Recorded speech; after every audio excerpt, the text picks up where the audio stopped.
My name is Ghostboy259, and I fought through the sunken kingdom of Galaia. Galaia?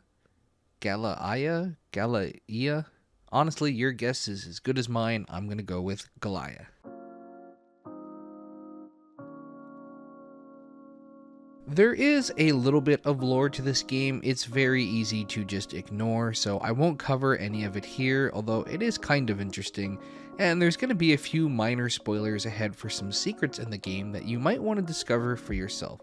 So I'm warning you now because just telling you about this game kind of ruins the experience, but I'll warn you again in a little bit. As per usual, if you want to experience the game with me, you can check it out on Reality Escape Plays. If you want to watch me record the gameplay for these videos live, you can join me at twitch.tv/ghostboy259. And if you want to see these videos early, check out Patreon. All links are at realityescape.ca. Galaia is a really fun roguelite game that you can complete in one sitting, taking anywhere from 2 to 5 hours depending on your skill level, and it's cheap, sitting at $6.50 Canadian, so probably way cheaper in whatever your currency is. The game's combat has you walking around the map with the left stick and aiming with the right, twin stick style. You have a shot counter in the bottom right corner, with the yellow shots being basic shots and red being the mega shots, which you can upgrade to get more than just one on your run. The mega shot does way more damage than the regular one, and once you're out of ammo, you need to dash using the left trigger to reload, which you can see how many dashes you currently have with the little bars below your character. If you dash when your ammo isn't fully depleted, you will still reload, and thus you can see this really fun and interesting game mechanic. Obviously you want to use your mega shots because they do more damage, but you may not also get the opportunity to do so if you need to dash to get out of the way of an attack. The dash also has invincibility frames, so sometimes you literally need to dash in order to avoid taking damage, making it harder to get to your mega shots, and this is where all of the upgrades come in. As you make your way up the branching path, something that you'll probably look at and think, slay the spire? And fair enough, if you're gonna take inspiration from any roguelite game, that's the one. Anytime you encounter a level with 2 crossed swords in which you need to defeat everything in order to advance, you'll get a glowing orb at the end, which allows you to level up some aspect of your character. This can be fire rate, fire range, increasing base damage, giving you another mega shot, make your mega shots more powerful depending on how many mega shots you have, and even getting rid of one of your yellow ammos so that you can get to the mega shot faster. It really depends on how you want to play, plus relics, but let's reverse for a minute before we get too deep into that. At the end of a boss fight, you get a bigger upgrade. You can make it so you have unlimited range, or you shoot 3 shots at one time, or maybe your shots have a chain lightning effect or a slight homing effect, or my favorite is not having to reload via dash anymore. And that also means dashing won't reload you, so you'll use your mega shots way more often. This is the base game in a nutshell, and it's pretty unforgiving to start. There's not really a way you can upgrade your character that will allow you to just avoid things entirely. You will still have to move, you'll still have to time your dashes, you'll have to aim while moving in order to get through the next stages, and it can be really tricky for the uncoordinated such as myself. There is a baseline of skill involved in this game, and you're going to have to learn how to be better. That's not to say there aren't ways you can make things easier for yourself, but if you struggle with the foundation of this game, like I did, you're gonna overall have issues no matter what. Like what you'd hear about a Souls-like game, you're going to have to learn and get good, no matter how clunky it may feel to start if you're unfamiliar with this type of game. Of course, there are other things to help, and this introduces the relics. Relics appear randomly from time to time. There are challenge pits, which are like harder fights, and a relic can be a reward for that. There's a shop if you have enough money, but the price goes up pretty fast. Sometimes you get a chest on the map and it takes you through a really tiny obstacle course to get your item. Nothing too hard, but it can damage you if you're not focused and prepared and paying attention. As you'd expect, these relics can modify pretty much any aspect of gameplay. More damage against bosses, extra dashes, higher fire rate, extra heart, maybe you dash farther. Basically, anything that can be manipulated in this game will have a relic attached. On top of these, there are rare relics, and to me, this is where the game really gets fun. The rare relics actually have a lot of variety, but what's interesting is that a good portion of them affect the dash mechanic, not the shots, the dash. One of them sends a homing shot every time you dash, send a large beam attack when you dash, leave behind a very powerful ice attack when you dash. Every 10 dashes, you do a very powerful lightning strike right on your enemies.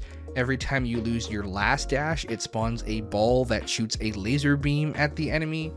These are so much fun and unique, and I love playing with them. And when you get 3 or 4 of these and get a good synergy, it is one of the best feelings in this game. I mentioned earlier how you can't really get by the skill barrier if you're not good at these types of games, but getting the right kind of dash relics can certainly help out a lot. My best combination was having a front dash attack, behind dash attack, a relic that recharged all my dashes anytime I killed an enemy, which I also had a relic to increase my dashes, so I had 5, and I would literally go around spamming dashes, killing absolutely everything with ease, and it was super fun, especially when you're in like the 4 to 5 hour mark and you just want to beat the game at that point. It's even better when all of your normal relics also synergize, but there's so many that it's not always going to happen. These are fun, but also in tandem with your regular shots, they make things even more complicated because now you have to decide how you're going to play the game and what kind of build you want. If you spend all your upgrades having the best shot possible, but you're dashing all over the place, you may never get those mega shots off unless you have the reloading one. Likewise, sometimes you'll have all the relics that are great for clearing waves, but when it comes to boss time, those don't help you at all. But maybe without those relics, you don't even get to the boss, so then when you get to the boss, you just have all these weak shots to fire off. There are 3 total levels in this game, kind of like a base Slay the Spire, and there are 3 bosses at the end of each level. On your way up the map, you'll encounter stores and campfires to rest, but I also want to talk about some of the secret stuff that you find. So here are some mild spoiler warnings upcoming if you want to play this game yourself and be surprised, and I highly recommend spending a day with this. It's super fun. During your journeys, you'll find lots of things that give secret or unexplained mechanic vibes, and it's really up to you to figure it out. In the first map, you'll often come across this moon and sun room. If you go through it, it takes you through a section where you have to walk all over these spots in order to activate them while trying to avoid falling rocks within a certain period of time. If you don't get them all, you get nothing. If you do get them all, then the giant dome opens up and you get the Halo, which is a secret relic and revives you once if you die. Super useful for any run. But if you figure out that if you only walk over the platforms that are in the moon silhouette, then you get a moonstone. And if later in your game in the map you have the moon area, you can fight a secret moonchild boss in the lunar realm, which defeating that gives you another powerful upgrade similar to beating a boss, but it gives you a secret relic which makes you invincible for the first hit of every encounter. And the game is filled with tons of this stuff. Near the beginning of the game, you're very likely to run into this smug toad while resting, but he will not talk to you if you've collected too much money and he deems you too greedy. I thought that maybe the limit was under 100 gold, but it seems it's much more than that, and as a result, I never found out what he was on about because it's actually quite hard to get that little gold. You have to make a conceited effort, so I don't know what happens. There's another toad that you can encounter who seems to ask for a key, so perhaps that's the connection. You get a key from one and give it to the other, but again, I don't know. Likewise, during the first boss fight, there are 3 flowers that can spawn during the fight at certain damage points, but you have to get them while the boss is alive. If you kill the boss, the flowers go away. If you get all 3 flowers and kill the boss, you get a fragile statue. But if you get hit even once, it shatters and it's gone. And right before the final boss, you can see a spot where it fits perfectly, meaning you have to go through 2/3 of the game not getting hit to see what it does. Even more so, at the very end of the game after the last boss, there's a crown you pick up, basically making you like the king of this realm. But if you walk a little bit beyond the ending point, it says the flood doesn't bow before the king. Meaning potentially if you beat the game and maybe don't grab that crown, which naturally grabbing the crown would be your first instinct when playing the game, there might even be more to discover. I didn't have time to uncover every secret as much as it's definitely piqued my curiosity, because I just have to move on to other games and work on other things, but I love how many small things were hidden deep in this game for players to find. If you're really good at the game and patient, I imagine it'll take you maybe 6 to 7 hours, maybe 8 depending on how that damageless one goes. But I love seeing stuff like this, and I hope that more devs take the time to put stuff like this in. It's just so much fun to have secrets that we just don't know the answers to. And because this wasn't a super popular game, there's no wiki page, there's no forum, there's no Reddit, so if you don't do it yourself, you may just not know. The last thing I want to talk about is the roguelite mechanics, which is my main point of criticism. Anytime you beat a boss, you get crystals, and these crystals are used to upgrade how you start the game. You can get more dashes, more hearts, make it so healing at a campfire does more healing.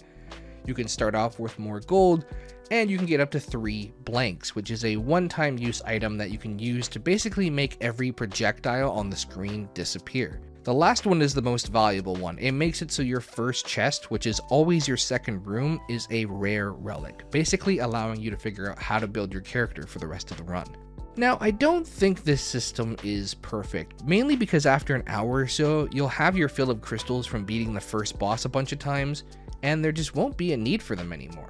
Alternatively, you also can get crystals instead of resting at a campsite, which means for me personally, I didn't care about getting any deep runs because I knew if I was making it to campsites, I could keep experimenting, unlocking relics, and I wouldn't have any serious runs until all of the upgrades were done. Granted, defeating the bosses do give you some crystals, but if you feel like your run isn't going well, you can still make progress and get rewarded by just doing the minimum, which kind of made my first half of a playthrough a grind out to max as soon as possible, and then spend the rest of my time trying. I just would have liked something for the crystals to do after, maybe make it so you have to keep rebuying the blanks to use them, because otherwise it just becomes a pointless mechanic after an hour. I wanted more things to unlock, and if that made the game too easy, then let me spend it somewhere else. The other thing I didn't really like, and this is totally a personal preference thing, is that you start every run by doing a normal attack segment, and then once you've unlocked the rare relic, that becomes your second segment. In a game like Slay the Spire, it oftentimes gives you an option to take a rare relic before the run even starts. That's the very first thing you do, and it allows you to figure out how you're going to play.